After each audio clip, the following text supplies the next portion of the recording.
Here's a controversial thought.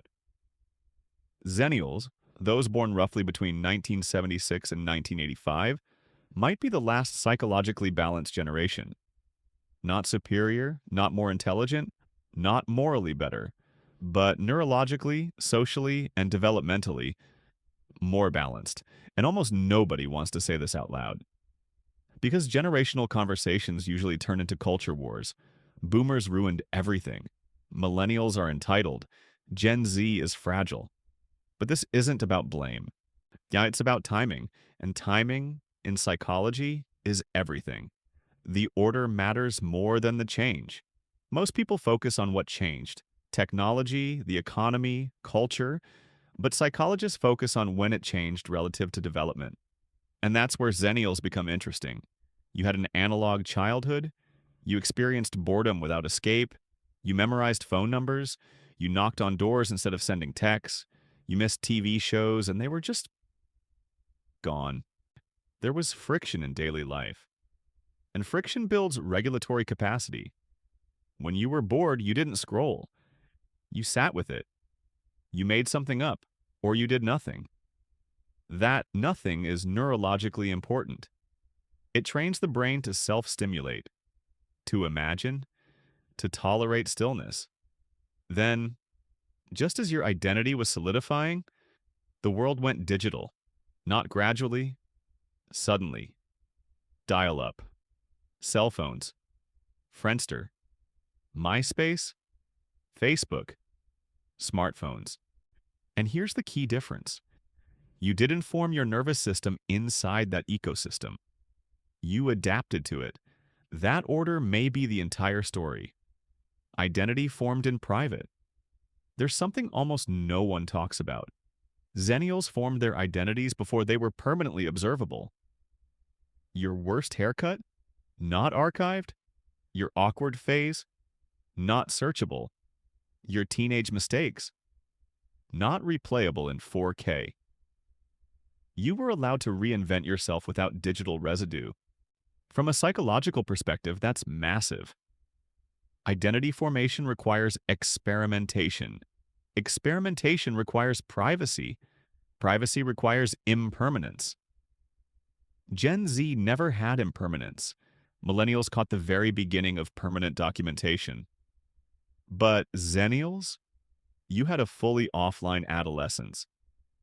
Your brain built a self before it built a profile. That creates internal grounding. When identity starts internally and later expands externally, validation becomes optional. And when identity starts externally, validation becomes structural. That difference shapes anxiety levels more than people realize. Neuroplasticity and the adaptation window brain development research shows that the prefrontal cortex, the part responsible for impulse control, long-term planning, and adaptation, continues maturing into the mid-20s. Xennials were still inside that neuroplastic window when technology transformed daily life. That matters. You were young enough to adapt easily, but old enough to remember what came before. Gen X adapted cognitively but not developmentally. They were already formed. Younger millennials and Gen Z formed inside the digital paradigm entirely. But Xennials built foundational neural pathways in low stimulation environments, then layered high stimulation on top. That layering builds flexibility. Flexibility is a hallmark of psychological balance, not rigidity, not overdependence. Integration, or the economic shock that cemented realism. Now add another variable. Many Xennials entered the job market right as the global financial system cracked. Right when you were supposed to establish stability, it evaporated. Careers stalled, housing collapsed, student debt ballooned, trust in institutions fractured. Developmentally, your early 20s are when you build beliefs about effort and reward. You were taught, work hard, go to school, do the right things. And then the system didn't deliver. That does something psychologically complex. It builds caution without full cynicism. You don't blindly trust institutions, but you also don't assume collapse at every turn. You experienced economic fragility early enough to integrate it. Gen X often already had footholds.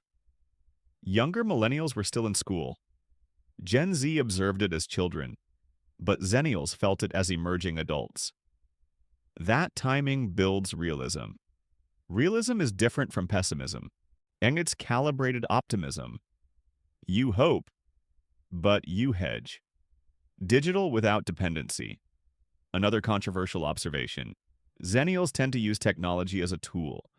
Younger generations often use technology as an environment. There's a difference. If you remember being unreachable, you don't panic when disconnected. If you remember boredom, you don't interpret silence as threat. If you remember privacy, you don't assume visibility equals existence. You can log off. And your nervous system stays regulated. That's rare now. We are living in an era where constant connectivity is baseline. Attention is monetized. Outrage is amplified. Comparison is continuous. But your brain wasn't built inside that feedback loop. It was retrofitted. That's protective. The ability to hold contradictions. Perhaps the defining trait of Xennials is this. You can hold contradictions without collapsing. You appreciate technology, but you critique it. You value independence, but you understand collaboration. You remember slow life, but you function in fast systems. Psychological balance isn't about choosing sides, it's about integration. And integration requires exposure to both ends of a spectrum. Xennials experienced pre-digital and post-digital, economic optimism and collapse, offline intimacy and online connectivity. When you've lived through sharp transitions, you develop transitional intelligence. You know environments change, so you anchor internally. The scarcity of friction. Here's where the argument sharpens. Modern environments are removing friction at unprecedented rates. Instant delivery, instant validation, instant information, instant outrage. Friction builds tolerance. Tolerance builds regulation. Regulation builds resilience. Xennials grew up with friction as default. You waited, you planned, you got lost. You showed up without confirmation texts. You dealt with uncertainty physically. Today, uncertainty is often digital and often amplified. That difference shapes anxiety patterns. You built patience before speed. You built solitude before stimulation. That sequencing may not exist again. Are Xennials better? No. Every generation adapts to its environment. Gen Z may develop skills Xennials never needed. Millennials pioneered digital entrepreneurship. Gen X built cultural skepticism. But balance emerges when development includes boredom, privacy, delayed gratification, massive adaptation, economic reality checks, and pre-algorithm identity formation. Xennials got all of those, not because they were chosen, but because of timing. The in-between advantage. Many Xennials report feeling in-between. Too young for Gen X nostalgia, too old for millennial culture, not fully claimed by either. But that in-betweenness may be the advantage. You're comfortable in transition. You've already survived one civilizational shift. When AI rises, when economies wobble, when platforms collapse. You don't panic. You've seen the world transform before, and you didn't disappear in the process. You adjusted. The real question. The question isn't whether Xennials are superior. The question is whether future generations will be given the conditions required for balance. Will children experience privacy? Will boredom exist?